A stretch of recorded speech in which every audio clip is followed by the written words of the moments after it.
Welcome to Busy Research, the podcast where business meets data and insights drive success. I'm your host, Vicki McCarthy, Director of the Center for Applied Business Research at Austin Peay State University. On this podcast, we get busy learning about how applied business research can improve business decision-making. Welcome back to another episode of the Busy Research Podcast, where we explore the latest trends and strategies shaping the business world. I'm your host, Vicki McCarthy, and today we have the pleasure of sitting down with Dawn Stone, affectionately known as the Conflict Chick, to discuss conflict resolution and employee retention. Dawn brings a wealth of experience and expertise to the table, and we're thrilled to have her share her insights with us. So let's dive in. Dawn, it's fantastic to have you on the show. To start off, could you tell our listeners a bit about your background and how you became known as the Conflict Chick? Thank you so much, Vicki. I am elated to be here with you and your listeners today. And I became the Conflict Chick, and I like to tell people conflict chose me, I didn't choose it. So I literally have worked in corporate America and in nonprofit and in the higher ed space for 3 decades. And during that time, what I found is that a lot of people have churn and anxiety and things associated with decision making, and it all boiled down to the way that they handle and manage conflict. And so in 2016, I rebranded my company from Conflict and Communication Associates to the Conflict Chick LLC.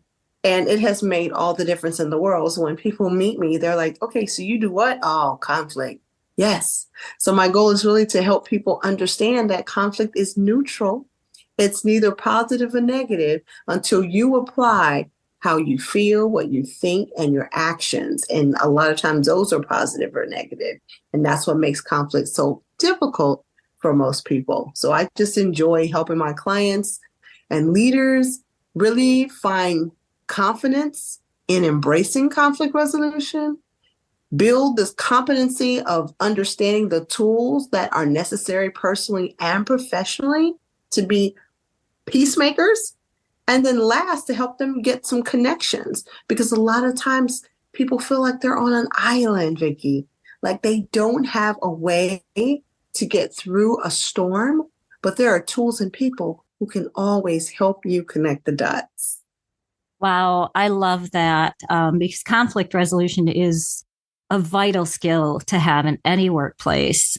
So in your experience, how does unresolved conflict contribute to employee retention issues? And what are some common challenges that organizations face in addressing this? Oh, Vicki, talk about conflict. I'll start with the statistic that a lot of people don't realize. Most organizations have conflict, but only 35% of them have a formal way of addressing it in their agency. So whether you are an employee with 2 people or 200,000 people, conflict inevitably is going to reach your space because people are different. And conflict is really, really birthed in a couple of things. Past rivalries, meaning I didn't get my way about something years ago, or maybe even 2 days ago, or 2 seconds ago. And then personalities. So if you think about it, in any assessment that you would have in an agency, some companies use strength finders, DISC assessments, Myers-Briggs. And so what they have found is that people in your employees are not the same folks. A lot of them don't think the same, don't have the same experiences. And so what companies are faced with is this really, really myriad of opportunities. And those opportunities are around the relationships that they hold and the productivity that's required to conduct business. And so do you know that in an organization that has, say, let's take manufacturing, for example, if 2 people are upset with each other or having some type of conflict, the productivity of everyone else on that team is impacted. And so the work that I do is I go in and help teams really understand the culture within their organization and the needs of their people. Because after all, if you think about things we do, I mean, let's go from my higher ed experience. There are things that I need and want as an instructor or professor that may be different from where the institution is going and the goals that they have for us, right? And so that also is happening in every size organization, literally around the world.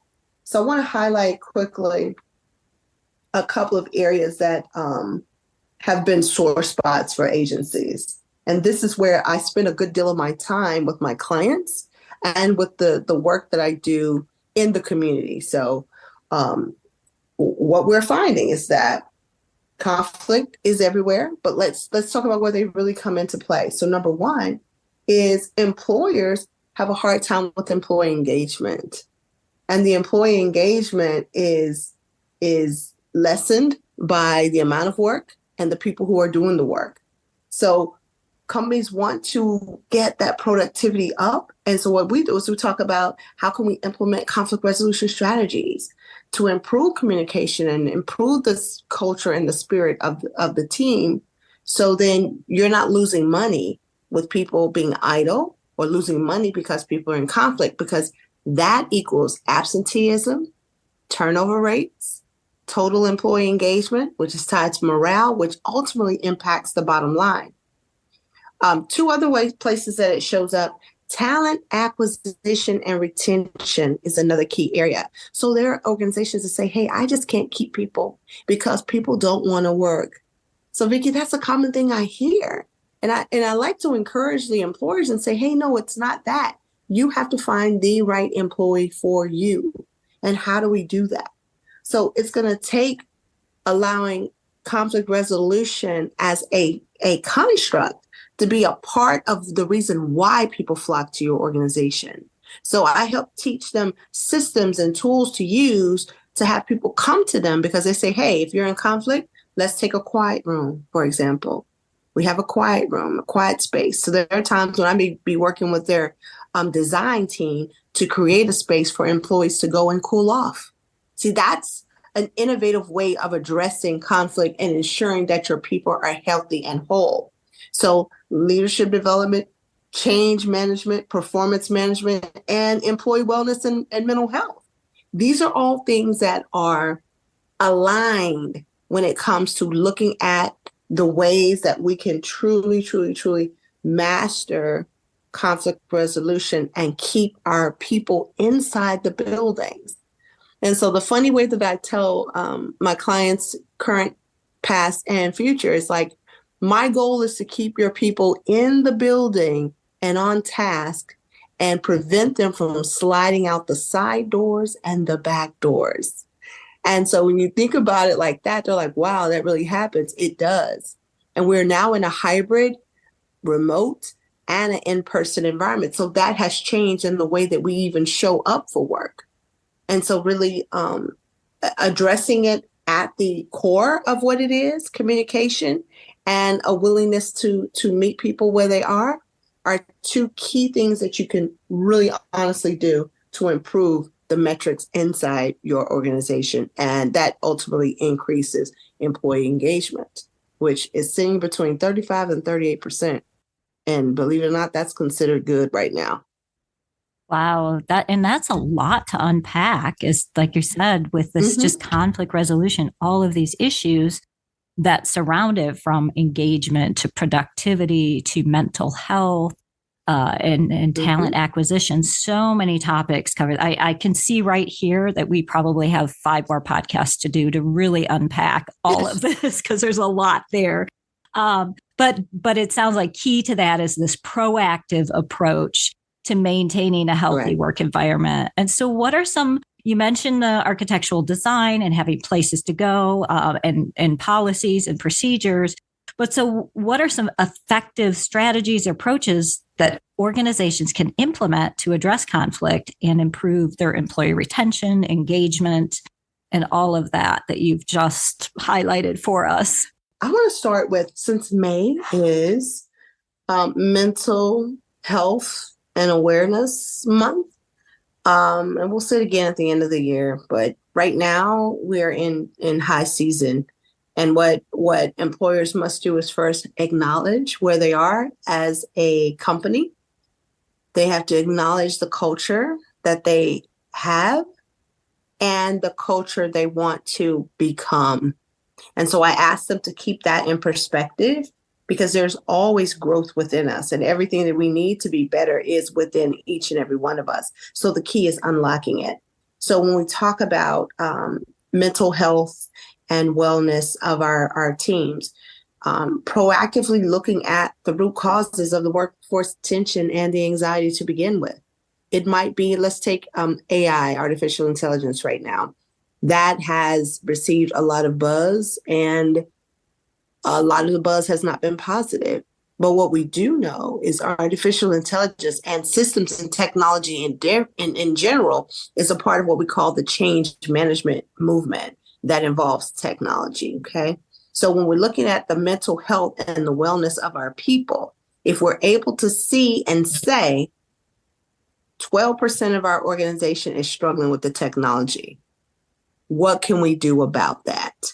How can we make them either upskill them so they can use the products and services that we have, or it may be a part of, hey, let's do some job allocation or switch some things out. And the only way that employers really know what the heartbeat is or the pulse of the agency is to have these conversations. So my first recommendation is to do an organizational assessment. Then we move into a team assessment, which includes regular personality and strength finders assessment. So I do that. Gallup is Clifton. Dr. Clifton was the one who created it, but Gallup, the machine, I call it the market and research machine, has ownership and rights, and they've got some great tools. Because what Strength Finders does, it allows you to know what your team really can do and do well. So we will call those superpowers. So the key is for organizations to unlock the superpower in each and every individual by having these one-on-one conversations. Now, if you're at a high level in your organization, say you're a CEO, you have direct people leaders, having that conversation with your people leaders and asking your people leaders to go down deep and know and serve the people who work for you, that's the way to get the glue connected and all the gears grinding and moving in the same direction. So it's taking the time to get to know. That's number one. Number two is to have systems and things in place so people can be intentional around their engagement. Make them aware. So that means you as a leader have to be hyper aware of who and where you are. So when I do trainings with clients, no matter where they are around the world, I say, what does your workday look like? What does your rest look like? And what happens is, more times than not, the organization reflects the habits that you have. And so we start with your own habits. So if you're one who never takes a break, you never go on vacation, you're excited and brag about the rollover you have of vacation from year over year over year, that's a problem. Because if we look at the 4 generations and the uniqueness of each generation, we're all needed. We're all interconnected. So I ask employers to take the time to develop those employee resource programs and those partnerships that matter. So if I have a Gen Z who is new to the organization, fresh out of a tier 1 or tier 2 college, or maybe a community college, what is the onboarding process for them?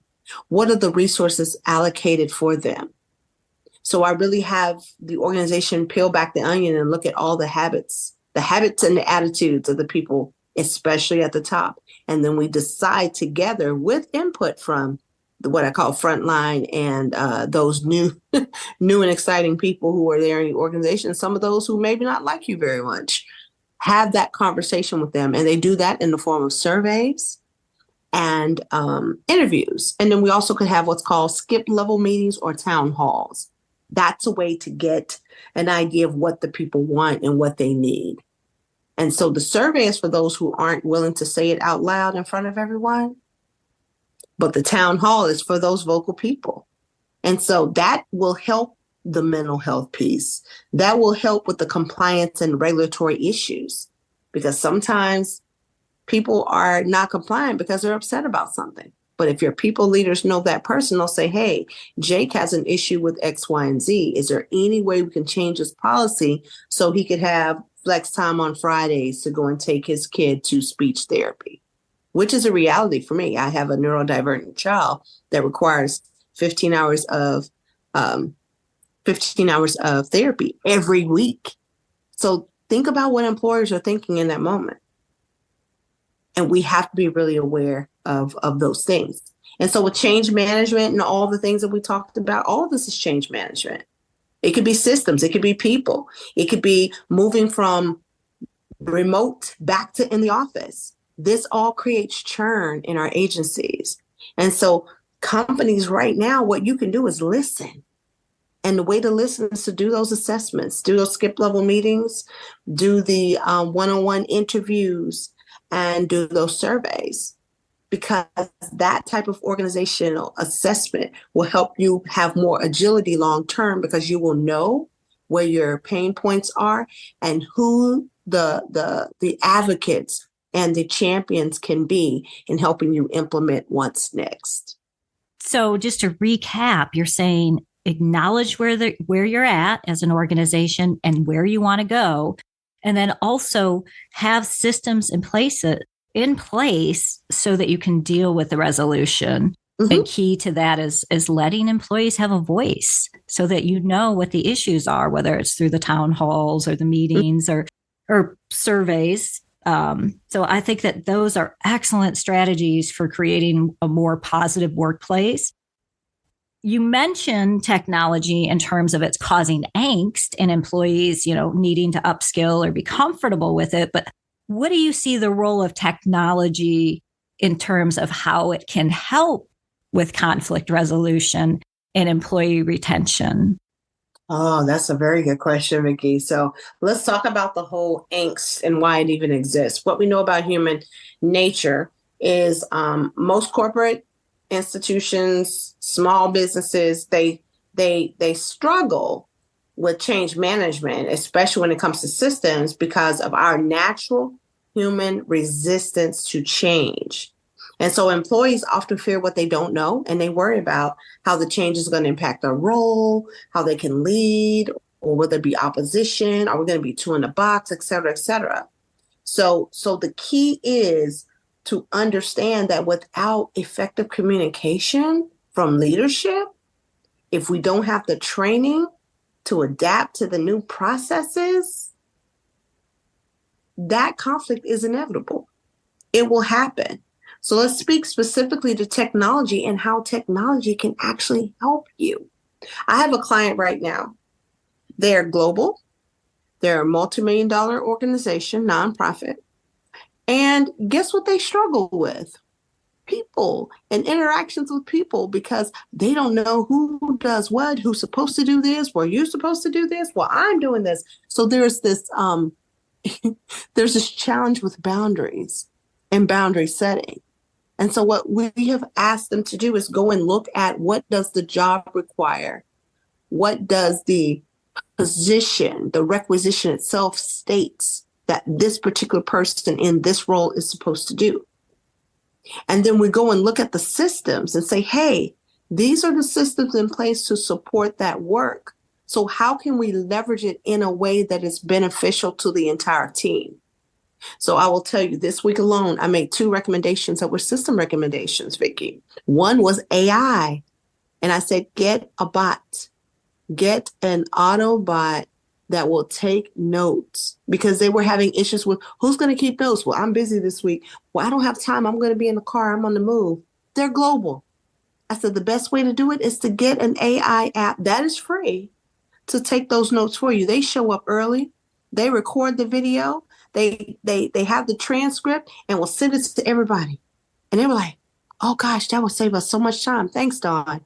Another thing, they had a opportunity to do a lot of travel, and a certain, I don't want to give anybody too much publicity here, but there's a certain shared ride service that decided to freeze all of their credit cards because they're moving, and we have literally hundreds of people moving around the country at different retreats and at different meetings. And because the technology on the phone says I should be able to order a car for you and a car for you, and that's in 3 different places, they shut it down because they felt it was what? Fraud. And so my suggestion was, hey, this is technology. Get a business account that gets you points. They have it regulated and tracked on your phone. And that also releases you from the need for them to shut down or for you to call 5 or 6 different people to try to get these rides taken care of or food delivered. Because a lot of times it was going on at the same time, but people were in different parts of the country.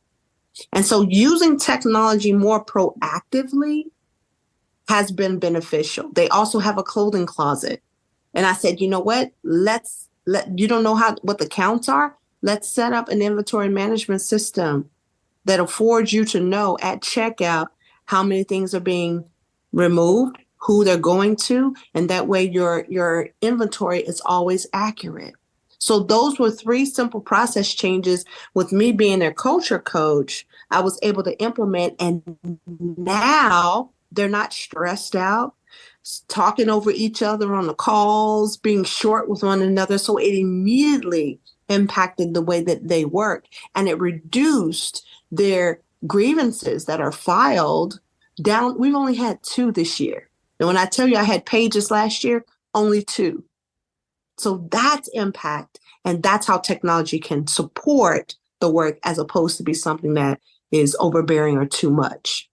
Those are great examples of leveraging technology to reduce stress. And as you point out, that stress can lead to more and more conflict. So I love those examples. But before we wrap up, do you have any final thoughts or advice for our listeners, particularly business leaders and human resource professionals that are looking to improve employee retention through effective conflict management and resolution?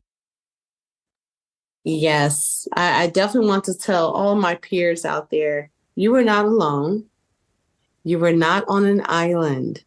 Each and every person in life has some form of conflict during their day. I always say that, did you know what you were going to wear this morning when you showed up at work? Were you on time or did traffic delay you? Did your kid with fur decide to tear up your favorite slippers? All of these are forms of conflict that impact us in the workplace.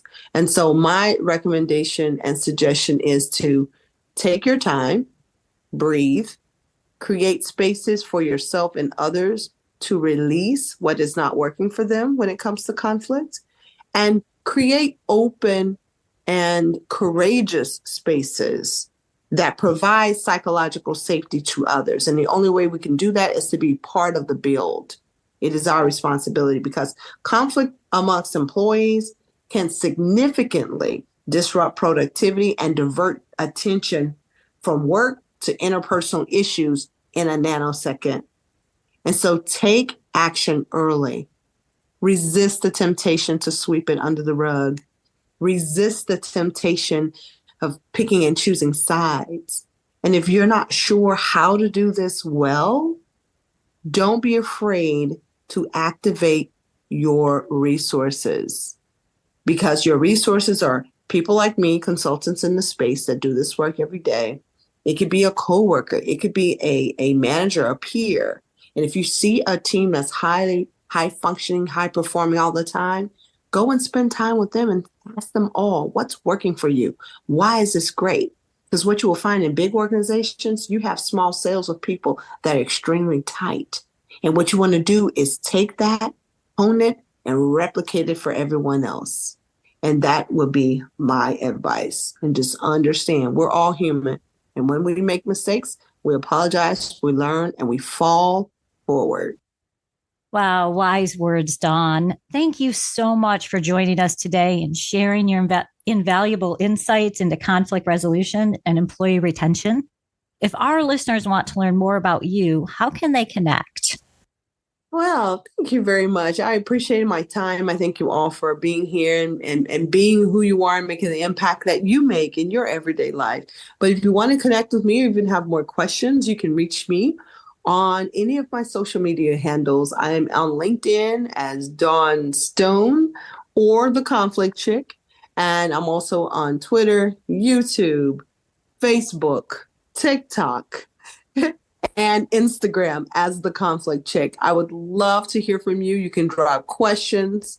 You can share this with other people and share the information, because the goal is, if we all can do one kind thing for ourselves and someone else and resolve conflict quickly, we can normalize humanity in a way that builds peace for each and every one of us. And that's what we all deserve. It is our birthright to be peaceful. Wow, love that, Dawn. And I was so happy that you were able to join us. And to our listeners, thank you for tuning in to another episode of Busy Research. Check out the show notes for connecting with Dawn, and be sure to subscribe for more thought-provoking discussions on the latest trends in business. And until next time, stay busy.